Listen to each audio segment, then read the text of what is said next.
in the darkness between stars, there are stories that echo across 10,000 years. Stories of glory and tragedy, of brotherhood and betrayal. Tonight, we drift through one such tale, the fall of the greatest warrior the galaxy has ever known. Close your eyes. Breathe deeply. Let yourself sink into the comfort of your bed as we journey back to an age when humanity reached across the stars with unprecedented ambition. This is the story of Horus Lupercal, the war master, and the betrayal that shattered an empire. Imagine, if you will, a galaxy ablaze with the light of 100,000 human worlds. The 30th millennium, an age that would later be called the Great Crusade. After 15,000 years of darkness and terror, humanity had finally found its champion. His name was the Emperor of Mankind. None truly knew where he came from, this golden figure who united Terra's warring factions and led humanity toward the stars. Some whispered he was a god. Others claimed he was a culmination of human evolution. The Emperor himself rejected both claims, insisting he was simply a man, though no mortal man possessed such power, such vision, such terrible brilliance. To reclaim the galaxy, the Emperor created warriors beyond compare, not merely soldiers, but demigods. He took his own genetic material and forged 20 primarchs, superhuman generals designed to lead humanity's greatest armies. Each was a masterwork, a perfect fusion of science and something that might have been called sorcery, though the Emperor forbade that word. But the universe has a cruel sense of irony.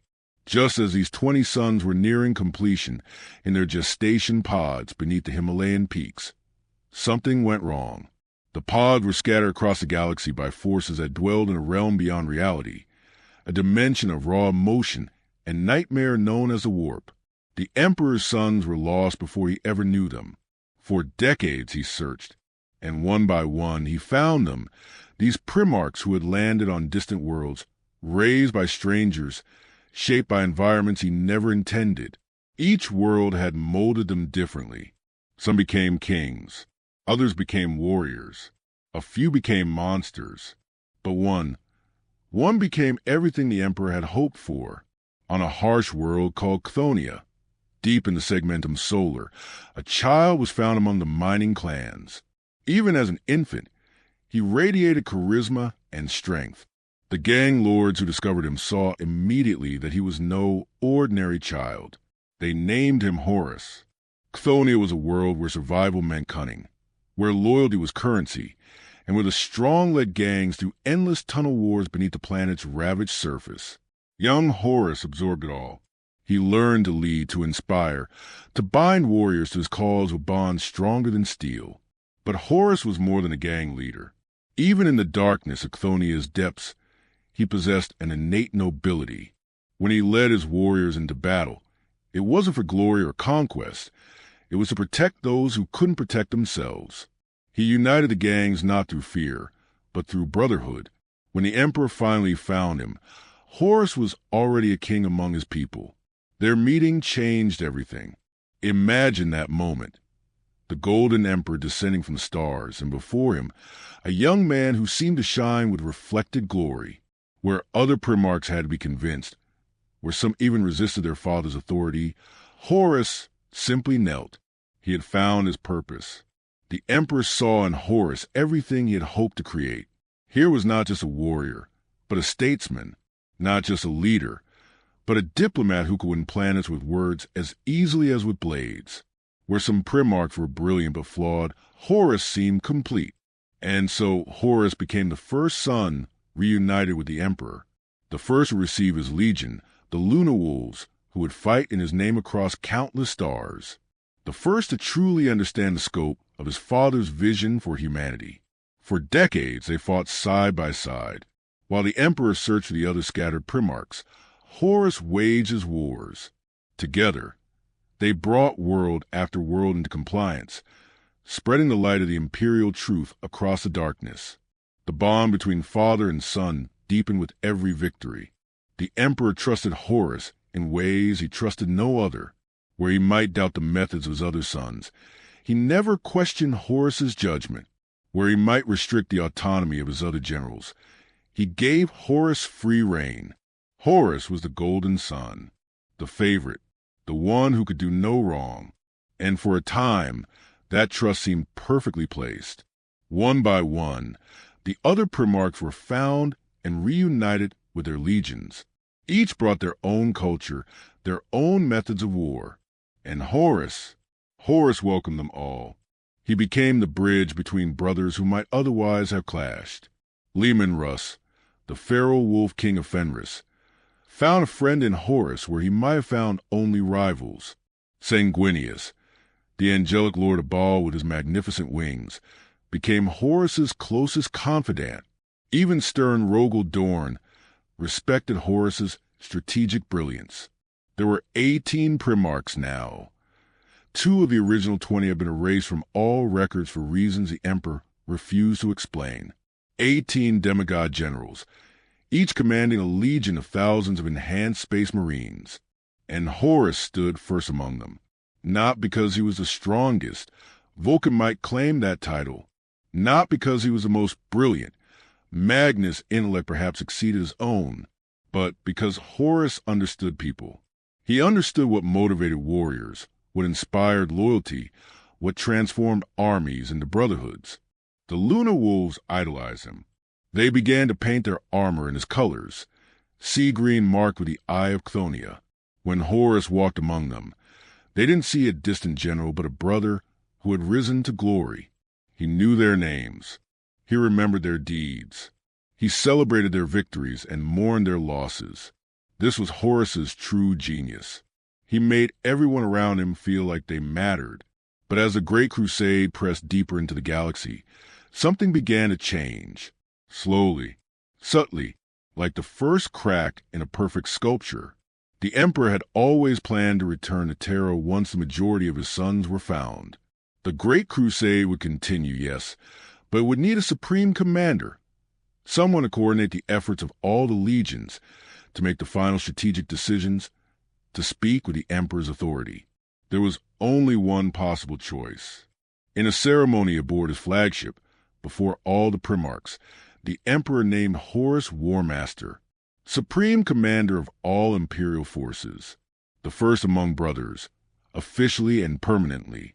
Horus knelt to receive this honor, and when he rose, he bore a new name, Horus Lupercal, the War Master. The other Primarchs applauded. Most genuinely rejoiced, for Horus had been friend and mentor to many. A few, like Perturabo and Mordorion, felt a bitter sting. Why should one brother rise above the rest? But they held their tongues. And then the Emperor did something that none of them expected. He left. The Emperor of mankind, who had led the Great Crusade from its inception, who had fought at the forefront of humanity's expansion, withdrew to Terra. He spoke of vital work that required his personal attention, a great project that would ensure humanity's future. He did not explain what that project was.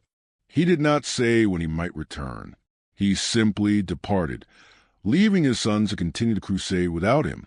Imagine how that must have felt for Horus, to be elevated to the highest position imaginable, only to watch your father walk away, to be given supreme authority over the greatest military force in human history, but to lose the daily counsel and presence of the one being whose approval mattered most. At first, Horus threw himself into his new role with characteristic vigor. The crusade pressed on. Worlds fell into compliance. The Imperium expanded. But something was different now. The War Master found himself navigating political waters that had always been the Emperor's domain. The bureaucrats of Terra, the nascent administratum, began making demands. They questioned military decisions. They imposed new regulations on how the legions could operate. They spoke of efficiency and logistics and acceptable casualties. These were men who had never held a bolter, never seen a Xenos horror, never watched brothers die in the name of human unity. Yet they felt entitled to dictate terms to demigods. And there was nothing Horus could do, because they spoke with the authority of Terra, of the Emperor's seat of government. Worse still, whispers reached Horus of the Emperor's secret project. He was building something in the dungeons beneath the Imperial Palace. a vast webway portal that would free humanity from dependence on warp travel. It was a work that required psychic mastery on an unprecedented scale. The Emperor was working sorcery, the very thing he had forbidden his sons to pursue. Why had he kept this secret? Why had he not trusted his war master with this knowledge? Horus said nothing of these doubts. He was, as always, the perfect general, the inspiring leader, the war master who never faltered.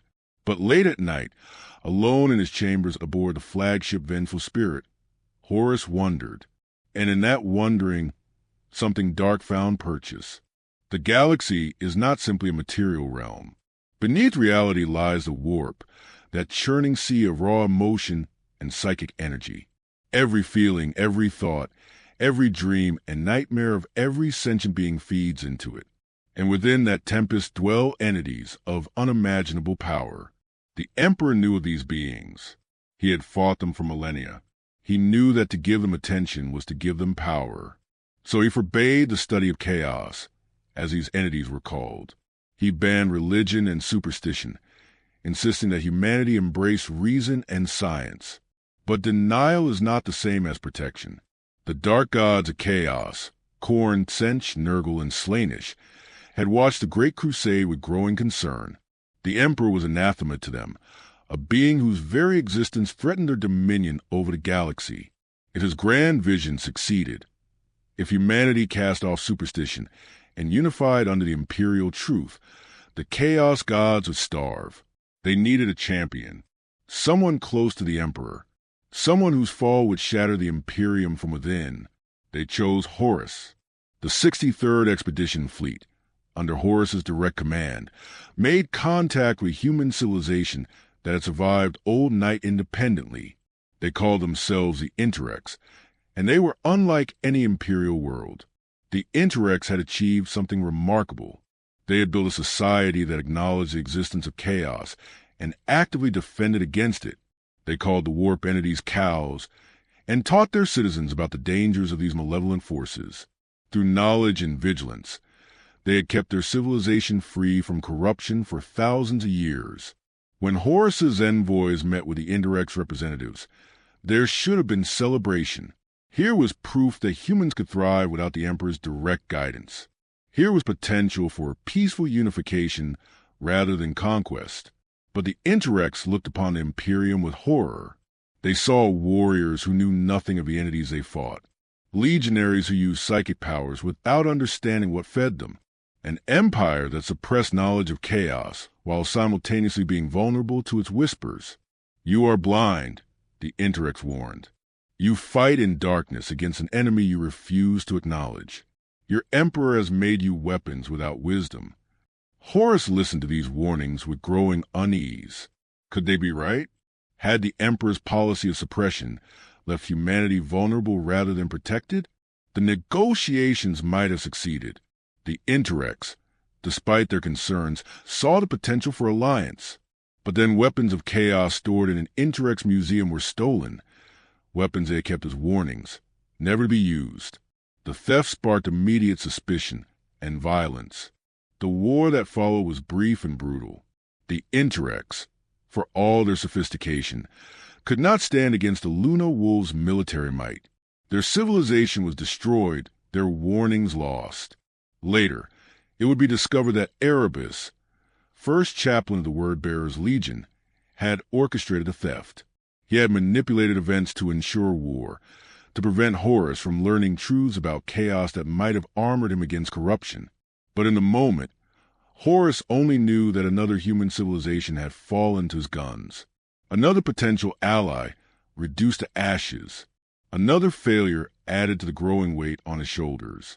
After the destruction of the Interrex, the 63rd Expedition Fleet pressed on.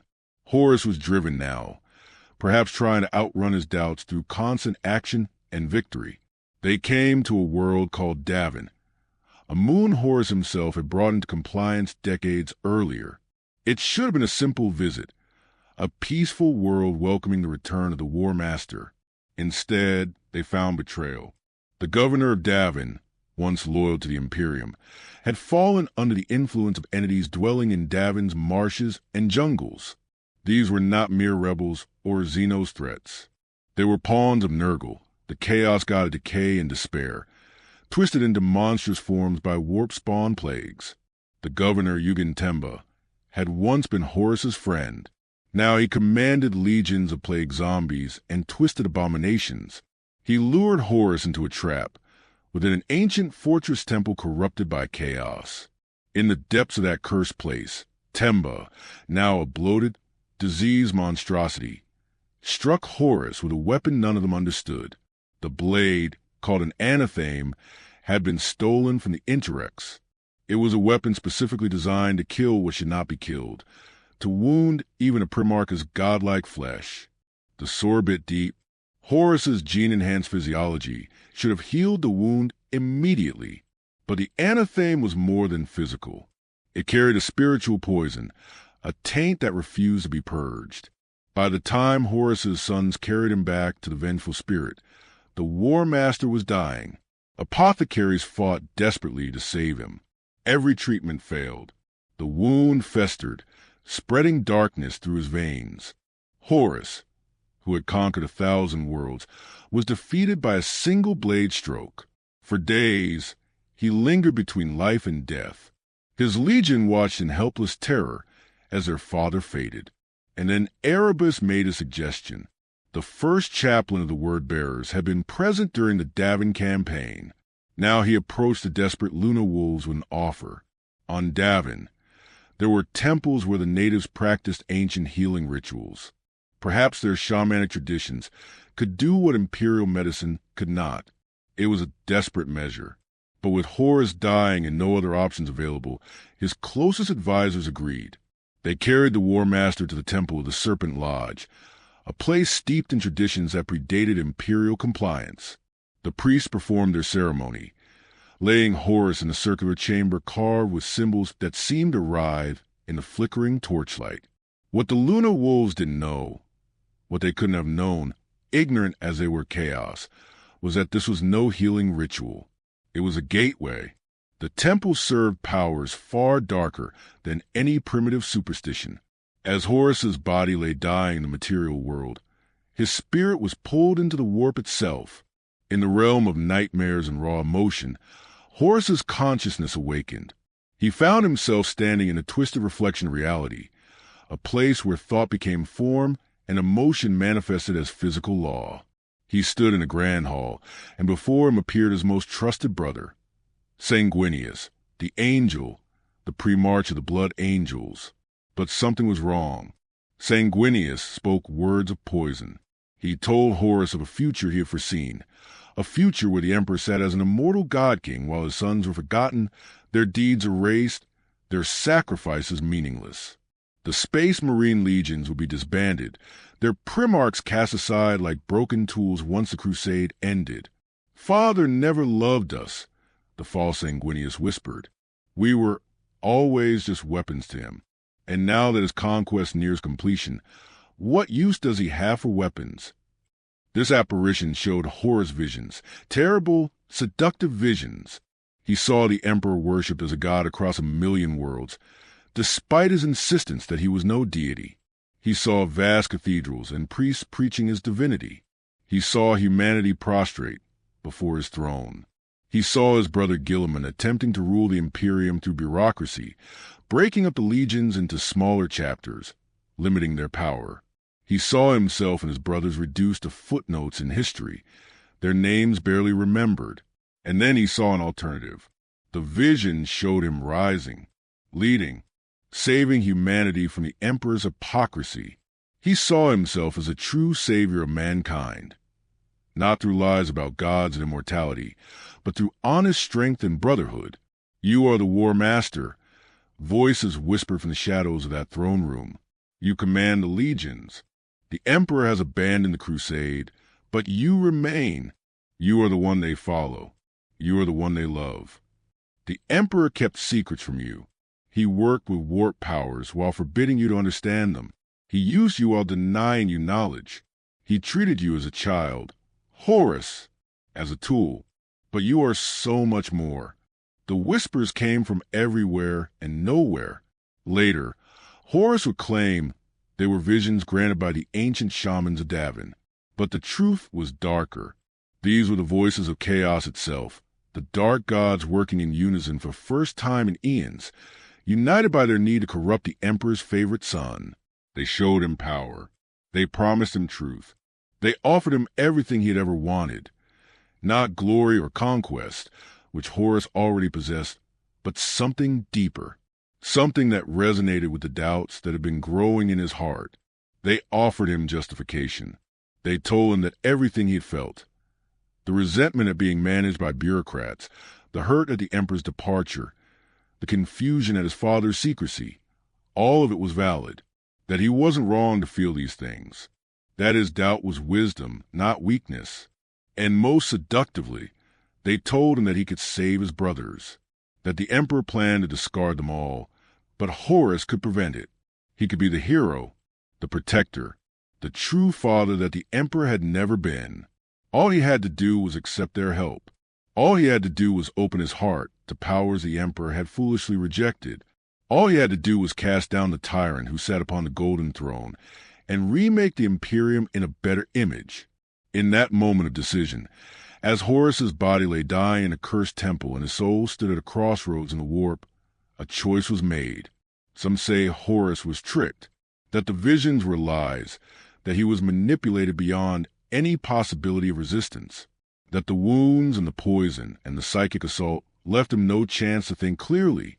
Others say he chose knowingly, that some part of him recognized the source of these whispers, but embraced them anyway, because they told him what he wanted to hear. Perhaps both are true. Perhaps in the end, it doesn't matter. What matters is that when Horus's eyes opened in the Temple of the Serpent Lodge, when he rose from that stone slab healed and vital and more powerful than ever before, he was no longer the son the Emperor had created. The Lunar Wolves rejoiced. Their war master had returned from the brink of death. Horus smiled and embraced his warriors and spoke words of courage and brotherhood. But behind his eyes, something ancient and malevolent had taken root. The greatest betrayal in human history had begun, and the galaxy would burn. Though that is a story for another time.